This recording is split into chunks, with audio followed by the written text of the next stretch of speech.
Hello my scrappy friends and big welcome to my YouTube channel today. You're with Melinda Sweetman and I am doing a 12 by 12 layout for Cut to You using another one of the gorgeous Kit to You kits. I'm scrapbooking this photo of myself and Gwen. Gwen is the boss if you didn't know that.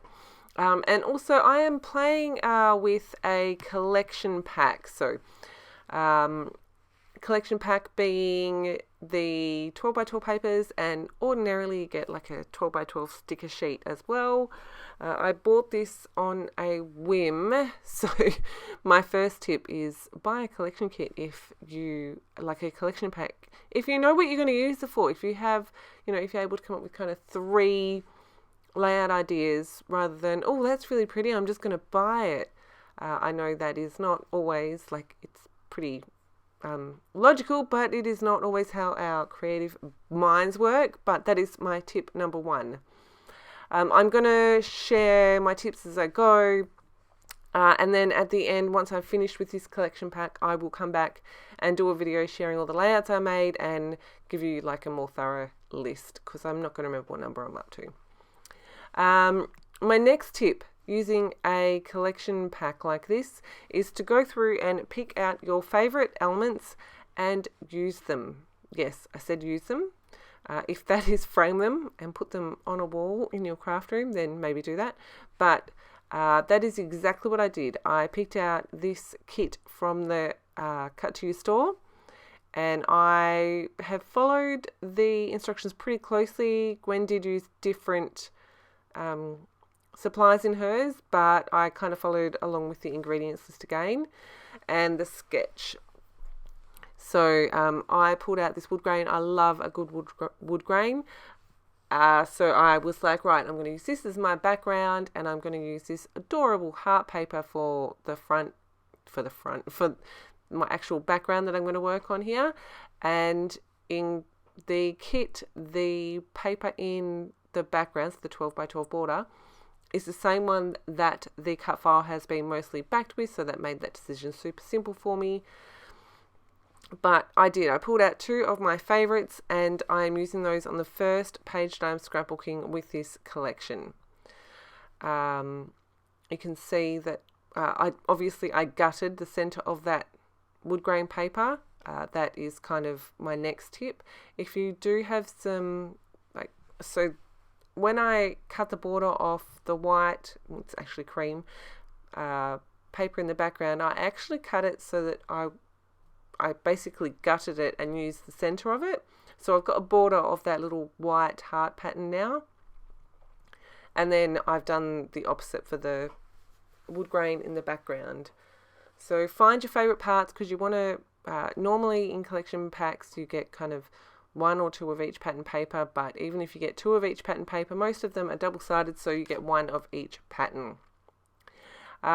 When I was backing my cut file, I picked the patterns that I wanted to use, and I pretty much cut the center out of the ones that I wanted to back my cut file with, so that I can use the patterns as full 12 by 12 backgrounds on other layouts. It's one way of stretching the papers and the patterns to go a bit further. And for now, I think that's all the tips that I've got for this collection.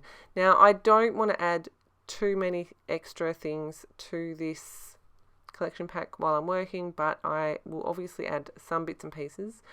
If you've been following me a little while, you know that I'm trying to get through some of my stash as well, which includes these gorgeous charms creations. So I pulled out this, it's a cream one, and I don't even think it's a DIY one. I'm not sure, I can't remember. But I just decided to do a little bit of stamping on it. I've used a permanent brown chalk ink and given that heart some texture. I also cut out these 3 little embroidery hoops from one of the pattern papers. And I'm going to use 2 of those as embellishments. I did cut out 3 thinking that I would use 3, but I do only end up using 2. And so now I've got the bulk of my layout down, I'm just going to go and do some embellishing. In Gwen's sample layout, you can see the pictures on the website. I'll make sure everything's linked below. She does have a couple of floral clusters. She's also used some hearts and things like that. I decided to go with a couple of floral clusters. Here is another tip. If there are if there are elements that you are able to fussy cut and you're not fussed on the B side of the pattern paper, go ahead and cut them out. This is about half of the 12 by 12 floral paper in this collection, and I've just kind of put shows on in the background and got to cutting. So I've got a whole bunch more embellishments here that are not stickers. Some of them I may not use. I have really roughly cut them out and I don't know if I like the shape of them, so that's okay. But I have cut out all these florals and I've now got an embellishment pack, which is awesome. You could do the same thing with any kind of shape that you've got in your pattern papers. Anything that you're happy to fussy cut out. So you can see I'm just building my clusters here, just layering things up. I love this mustard yellow. It is so, so pretty. And I've left it as little pops throughout the layout. I'm just going to add the last couple of touches to these clusters, and then I'm going to start sticking everything down. I leave a little bit of this in for you, so I'm going to start by sticking down this heart, and then I'm going to start gluing all my floral pieces down. I'm going to start like from the bottommost layer and just add a little bit of glue to the stem because I know that's going to get tucked under, and then I can still leave a bit of movement in the leaves, and I can pop those up if I want to. So I'm just going to stick all that down. I realized at this point that I didn't have a title yet, so I went through the sticker sheet and I found this one. It's got a little camera and it says collect memories together, which I thought was a great title option for this page. If you didn't know, Gwen and I live on opposite sides of the country, so I think this is the first time that we've caught up since 2019. So yeah, it was pretty special getting to hang out with her and the other girls that I hung out with over there. A couple of them are also from the design team. So I've got that as my title. I'm pretty happy with the placement there. I'm kind of tucking it between layers, on top of some, underneath others, just making sure that text is legible, and I'm happy with that there. I've got all of my florals stuck down, and I think from here I'm just going to add a couple more embellishments. Oh, first I'm going to add in some foam. I said I was going to add in a little bit of dimension on a few pieces, so I'm just sticking that in a few places just to give a little bit of interest and dimension.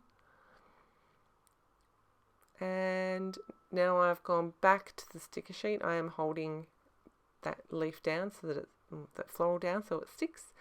So I'm just going to pull in a few of the stickers. So firstly, there was a little stack of washi tape. I've got a little tray of watercolor paints here, and I'm just going to kind of tuck those into the cart with that title piece there. It gives a really good place of being able to tuck things in so they look like they're sitting in the cart. I don't add a heap, but there is the hot glue gun that I add, and I've got this little I think it's a spool of thread and a needle, and then another spool of thread in a different colour. I pull in a little word phrase that says memory, I think. And then get creative, get crafty. I'm going to add in a couple of pairs of scissors. I thought that it was a good idea to add in more than one pair of scissors. I may have a scissor addiction. Let me know. Are you the same? Do you collect scissors? I mean, I use a ton of different scissors all the time, but I see scissors, I'm like, oh, do I need a new pair? I have to remind myself that I do not need a new pair every time I go anywhere. So I'm going to add a couple of pairs of scissors. I swapped the yellow and the pink around because I've already got the pink up the top in the little like bag thingy. So I decided to switch places with those. I'm going to move these over just a little bit. That can be friendlier next to each other, and a little like paper clip thing. Just going to stick those in there. And some enamel dots, so I'm going to add 3 clusters of 3. These ones are from Uniquely Creative, and the blue, the yellow, and I guess it's I guess it's 2 blues and a yellow, mustard yellow. That mustard yellow is such a strong color that I'm going to add 1 of each of those 3 colors to my 3 clusters. So 1 up the top, 1 down with the floral cluster at the bottom, and then 1 with the title. I'm just trying to work out which one I need to add down here. And that's my 3 clusters done, and that is my page created. I hope that you have enjoyed my share today. Make sure you pop over to the blog for some more close-ups. Here are some more close-ups as well for you. These kits are super fun to play with. If you have any questions, please make sure you drop them below. As always, thank you ever so much for choosing to spend your scrappy time with me. I really do appreciate it. And I look forward to seeing you in my next process video. Have a fantastic scrappy day, my friends.